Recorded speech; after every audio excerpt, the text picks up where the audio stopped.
നമസ്കാരം. നടൻ അല്ലു അർജുൻ ഇടക്കാല ജാമ്യം അനുവദിച്ച് തെലങ്കാന ഹൈക്കോടതി. നടനെ ഹൈദരാബാദ് നാമ്പള്ളി മജിസ്ട്രേറ്റ് കോടതി 14 ദിവസത്തേക്ക് ജുഡീഷ്യൽ കസ്റ്റഡിയിൽ റിമാൻഡ് ചെയ്തതിന് പിന്നാലെയാണ് ഹൈക്കോടതിയുടെ നടപടി. ജസ്റ്റിസ് ശ്രീദേവിയാണ് ജാമ്യഹർജി പരിഗണിച്ചത്. ഡിസംബർ 4 നടന്ന പ്രീമിയർ ഷോയ്ക്കിടെയായിരുന്നു അപകടം. ആന്ധ്ര സ്വദേശിയായ രേവതിയാണ് തിക്കിലും തിരക്കിലും മരിച്ചത്. ഇവരുടെ മകൻ ശ്രീതേജയെ ഗുരുതരാവസ്ഥയിൽ ആശുപത്രിയിൽ പ്രവേശിപ്പിച്ചിരുന്നു.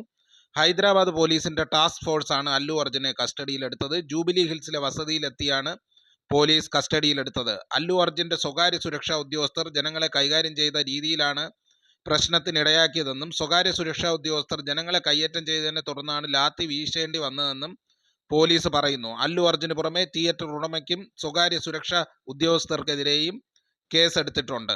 അല്ലു അർജുനെ അറസ്റ്റ് ചെയ്ത സംഭവത്തിൽ പ്രതികരണവുമായി തെലങ്കാന മുഖ്യമന്ത്രി രേവന്ത് റെഡ്ഡി രംഗത്തെത്തി. സർക്കാരിന് ഇതിൽ ഒരു പങ്കുമില്ല, നിയമം അതിന്റെ വഴിക്ക് പോകും.